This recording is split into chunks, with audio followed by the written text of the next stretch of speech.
Ayan, ayan. Buenos dias mga kapatid. Ngayon po tayo po ay magluluto ng paksiw na sabi pa ng aking tiya ay glonggong. Paksiw po na galunggong. Pero ang gagawin po natin dahil sa masyado po siyang malalaki, hiniwa po natin siya ng kalahati. At ang ating pong ipapaksiw ang bandang ulo po. Lahat ng bandang ulo ipapaksiw po natin. At ang lahat ng bandang buntot ay ipiprito po natin. Kasi ang misis ko paborito po niya ang prito. Ako po paborito ko ang paksiw. Parehong paborito ko namin ang lulutuin ko ngayon. At ito po ang ating mga ingredients. Ito po ay North Chicken Cubes. Ito po ang bawang, ito po ang luya, at ito po ang sili nating pangsigang. Maanghang po yan. Kaya masarap po ang sili na pangpaksiw na maanghang. Ito po ang ating paminta. Ito po ang kaunting asiti. Ito po ang kaunting suka na binigar po ang suka na to. Mansanas po siya, mansanas na suka. At ito po ang datong puti. Yan po ang ating mga pangsahog. Kaya po samahan niyo po ako mga kapatid at tayo po ay magluluto. Ayan po. Ngayon po ilagay na po natin ang ating pangpaksiw. Yung pamprito po ay mamaya-maya. At ilalagay na po natin yung ating pangpaksiw. Ayan po. Dahil ilalagay na po natin siya sa ating kawali. Sa ating kasirola. Ayan po.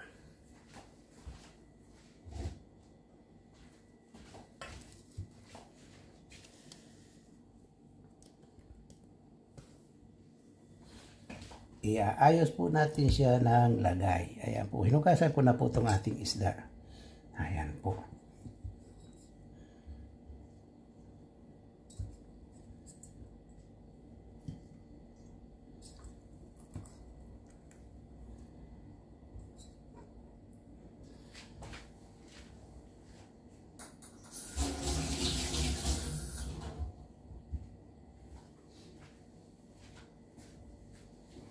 At ilalagay na po natin itong bawang po. Ganyan, ganyan po, ganyan. At ito pong siling pang paksiw. O pwede din itong pangsiling pangsigang. Ayan po. I-distribute po natin siya sa kanyang dapat pagkalagyan para po ang ating paksiw masarap po. Ayan. At ilalagay na po natin ang luya. Itong luya po ang nagbibigay dyan na nag-aalis po ng langsa. At nagbibigay din po ng sarap. Ayan po. At ilalagay na po natin ang North Chicken Cube. Pero sa paksiw po, kasi konti lang ang sabaw niya, ikalahati lang po ang nilalagay ko. Ayan po, kalahati lang. Kaya kalahati lang po ang ating ilalagay. Kasi po konti lang naman ang sabaw ng paksiw. Ayan po. At itatago po natin yung kalahati para magamit po natin ito sa susunod na tayo ay magpaksiw. Ayan po yun. Kasi sa paksiw po, maliliit lang na kunti-kunti lang po, hindi masyadong mararami. Ayan po. At lalagyan po natin ng paminta. Ayan. Ayan po. At dahil hindi po tayo naglalagay ng sibuyas po sa ating paksiw, maglalagay po tayo ng pulbos na sibuyas.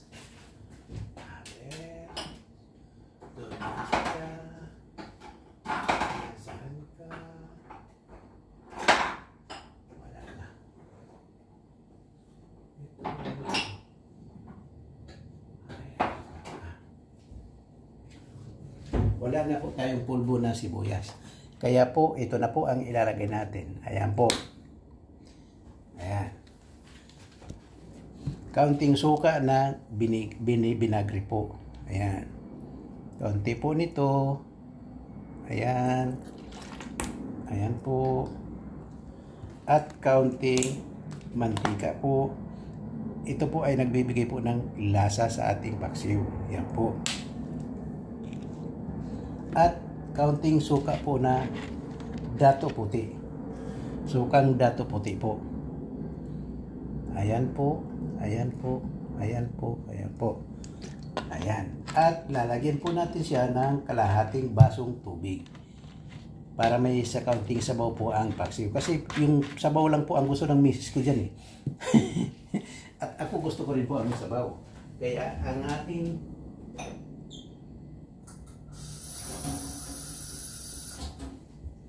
ayan po, kalahating baso lang po na sabaw natin. Ayan po, ayan po, ayan po. Ayan, at kaunting asin po.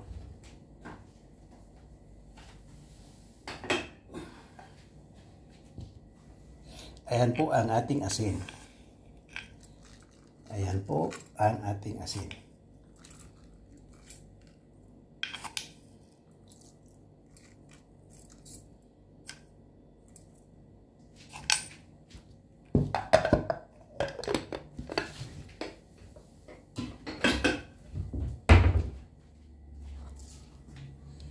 Ayan na po, okay na po ang ating paksiw. Ngayon po ay atin na po siyang isasalang.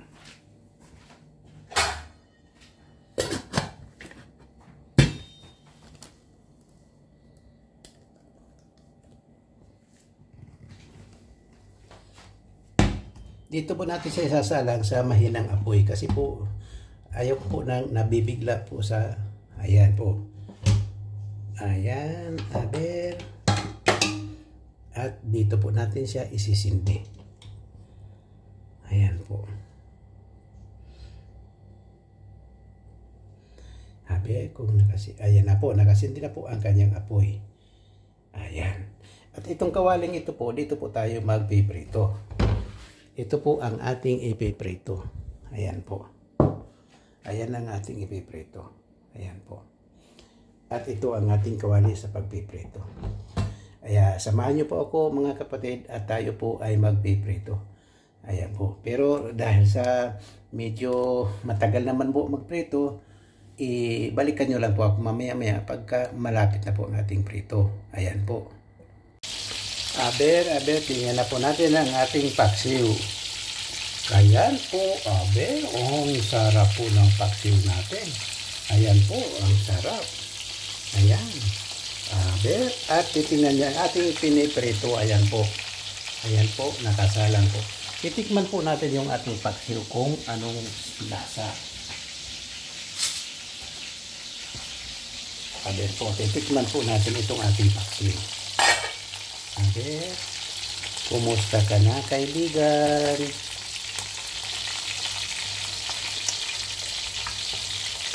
Wow, sarap.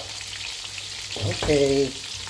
Ayan po. Luto na ang ating paksiw. Papatayin na po natin siya. Ayan po. At ang ating prito ay hindi pa. Mamaya-maya pa po yan.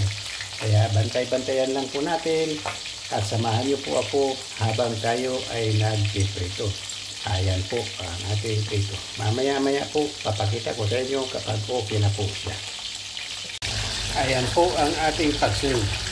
At ngayon po ay papatayin na po natin siya. Ayan po, papatayin na po natin ang ating paksiw.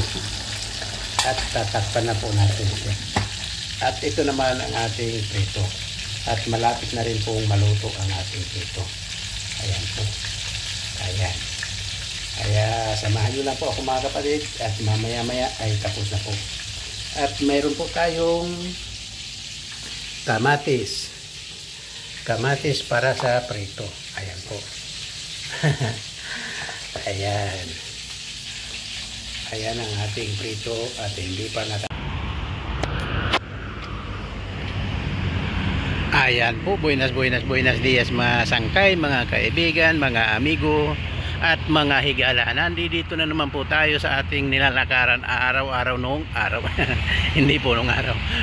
Noong atin po itong nilalakaran na araw-araw. Kaya lang po nagbakasyon po tayo ng isang buwan. Kaya nasasabik na po tayong lumakad uli dito. At ngayon po ang unang araw ng ating pasok. Pero dapat po sa ados pa naman ang pasok natin. Kasi sa uno po ay araw ng patay. Kaya wala pong pasok sa buong mundo. Pero dahil po nainip na po ako sa bahay, kaya pumasok po ako ng maaga kasi Lunes din po ngayon. Kaya pumasok ko ng advance ng 2 araw. Aber kung babayaran ako ng aking amo ng extra. Pero okay lang po, kahit hindi tayo bayaran ng extra, trabaho po natin ito. Kaya naririto po tayo at magsisimula.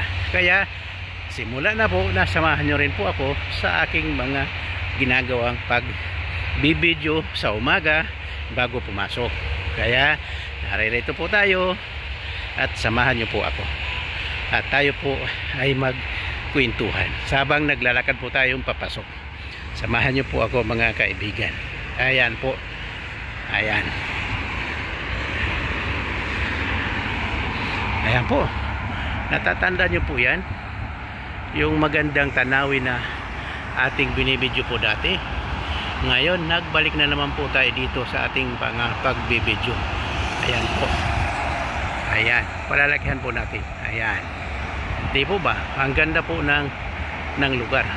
At tinan nyo po, mayroon pang buwan. Asan na yung buwan? Ayan may buwan po, di po ba? Kaya maaga pa po Ano bang oras ngayon? Alas 7:15 po. Ayan, alas 7:15 po ng morning po. Kaya ayan po mga kapatid, ang ating nilalakaran papasok.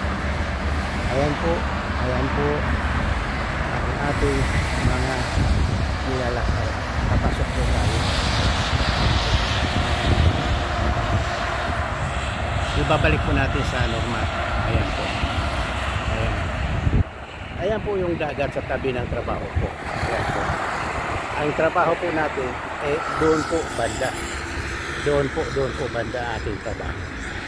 Kaya nandito tayo ngayon sa highway. Andito po tayo sa tulay na ating nilalakaran. Ayan po. Ayan. At tatawid po tayo sa kabila kasi po doon tayo lalakad. Ayan. Samahan nyo po ako at tayo po ay papasok sa trabaho. Ay, ako lang po palang papasok. Pero samahan nyo po ako papasok. Para hindi naman po nakakainip. Kasi po nakakainip mag-isa Ayan po. Kaya sama-sama po tayo mga sangkay. Sama-sama po tayo. Sama-sama po kayo sa akin para mayroon po akong kakwentuhan. Ayan po, marami pong mga nakatingin. Yung mga kotse po na dumadaan, tinitingnan po ako. Sabing ganyan, nabubuang yata yung mama. Dal mag-isa. Hindi nila alam kausap po kayo. Di po ba? Kaya ayan, samahan niyo po ako mga sangkay, mga kaibigan, mga amigo, mga higala. Ayan po, samahan niyo po ako para maging masaya po tayo. Ganito lang po ang gagawin natin araw-araw. Pagka naging monetize na po tayo, hindi na po tayo kailangan mag-live araw-araw. Kaya ang gagawin po natin, magbibideo na lang po tayo. Magkukwentuhan na lang po tayo sa video. At kayo rin po, kwentuhan nyo rin po ako. Kapag kayo po ay nagbibideo, kwentuhan nyo rin po ako kung ano ang inyong mga binibideo para mapanood ko rin po. Kaya manonood ako ng video nyo, manonood kayo ng video ko. Sa ganong paraan, magkakatulungan po tayo. Di po ba? Ito po ang Kuya Dor Vlog 23 na inyong panonoorin lagi.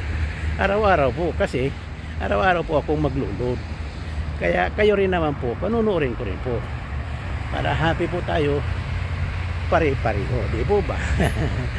Ayan po mga kapatid, samahan niyo po ako at tayo ay maglalakad papasok. Ayan po. Pero mamaya po pag sinumpong na naman ako ng hiya, hindi na naman ako makakapagdaldal. Kaya ayan, habang nakakapagdaldal pa, ayan lang po, daldal lang tayo ng kaunti.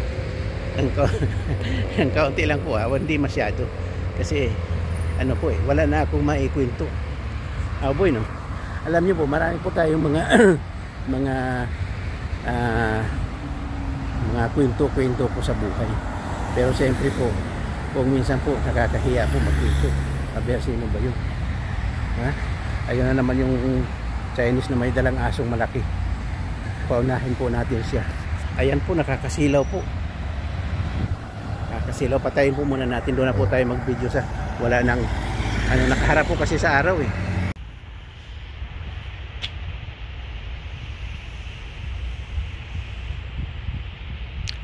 Ayan po ang kamino papuntang tabing dagat. Ayan po, lagi po natin napipicturan yan na bibidyoan po, pero napakaganda po kaya hindi nakakasawa. Ayan po, di po ba? Kaya samahan niyo po akong palagi sa aking mga video. Punta po tayo dito. Ayan. Meron din po magandang tanawin doon banda. Kaya wala pa po akong pasok. Maibig sabihin, mamaya pa po ako papasok kasi po yung liyabi po ng trabaho ko nandun po sa kumpanyera ko. Siya po ang may hawak nung nagbakasyon po ako. Kaya ngayon po na unang araw ko, nasa kanya pa po yung liyabi. Kaya mamaya po pagka dumating siya, makukuha na po natin yon at tayo naman ang may hawak ng liyabi. Kaya kahit anong oras tayo pumasok, pwede po. Pero ngayon dahil sa wala pa po siya, maghintay-hintay po tayo. Kasi ano po yun medyo alam nyo naman ang mga original na Espanyola, kung pumasok, kung magtrabaho, mas gusto nun ang huli kaysa nauuna. Tayo po, tayong Pilipino, kapag nagtrabaho po tayo, mas gusto natin yung nauuna tayo. Ayaw po natin na nagpapahuli sa trabaho. Kaya ako po, maaga po ako pumapasok. Ang talagang time ko po alas 9 naman talaga. Pero pumapasok po ako ng alas 8 kasi gusto ko po ng maaga. Kasi pag maaga tayong pumasok, maaga natin magagawa yung ating gawain at hindi tayo masyadong pressure sa ating trabaho. Ganun po tayong mga Pilipino, pero sila hindi po. Ang binabantayan nila oras, hindi po kung paano magtrabaho. Kaya ang gusto ng mga totoong mga Espanyola dito, ang kinukuha ay mga Pilipino. Kasi po tayong mga Pilipino, magaling po tayo sa trabaho. Yan po ang totoo. Kaya ayan po, tama na po yung pagpupromote sa ating sarili. Video po muna tayo, kwento-kwentuhan po tayo. Ayan po yung dyan sa baba. Dyan po sa baba na yan, dyan po ang pintuan, ng sikreto na pintuan ng aking trabaho. Ayan po. Ayan po, dagat na po yan dyan Kaya parang yung nasa dulong-dulo po dyan kung pwede ka na maghugas ng kamay sa dagat Kasi paglabas mo ng bahay, dagat na Pero doon po sa atin medyo malayo-layo na kaunti, pero tabing dagat na rin po. Ayan po. Ayan po ang view dito sa aking trabaho. Dito po sa lugar kung saan tayo nagtatrabaho. Ayan po. Maganda di po ba? Ganda po ang view dito. Madalas po akong may video dito. Kung inyo pong natatandaan, marami na po kayong napapanood. Marami na po kayong napapanood na video ko dito. Doon sa mga old friend ko po. Sa mga new friend ko po, kung hindi pa kayo nakapanood, lagi din po susubaybayan ang video ni Kuya Dor Vlog 23. Kasi po ang kanyang vlog, ang ating vlog po ay paulit-ulit na lang po halos. Kasi po ito lang naman po ang pwede nating pasyalan o ikutan. Pero mayroon din po mga ibang lugar tulad ng isang linggo o nung nakaraang 15 days ago, nandun po tayo sa Italy. Kaya mayroon po tayong vlog doon sa Bergamo, Italy. Kaya ayan po. Ayan po. Subaybayan nyo lang po palagi ang video ni Kuya Dor Vlog 23 kasi po marami po magagandang view po dito. Ayan. Mahirap po dito kasi ayan po sa against the light po. Mahirap po, masakit po sa mata. Kaya dito lang po tayo sa nakatalikod sa araw. Ayan po. Ayan po ang lugar ng ating trabaho. Para pong bukid na po, di po ba? Ang tawag nga po nila ito, montanya. Pero okay naman po, maganda po naman dito. Ayan po. Ayan. Kaya lang matagal pa po tayo makakapasok kasi hintayin po natin yung ating kasama. Kasi siya po may dala ng susi ngayon. Ayan po. Lakas ng kahon ng mga aso po doon sa baba. Kasi po kailangan po dito may aso. Ayan po. Dito po tayo sa bandang malilim kasi po masakit sa mata yung sikat ng araw. Kapag nakatalikod naman po tayo, hindi masyadong maganda ang view. Ayan po.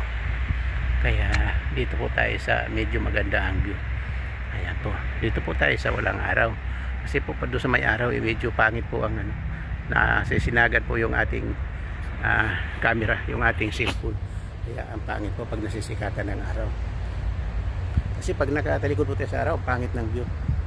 Pag nakaharap naman tayo sa araw, maganda sana ang view. Kaya lang, against the light naman. Kaya pangit din po.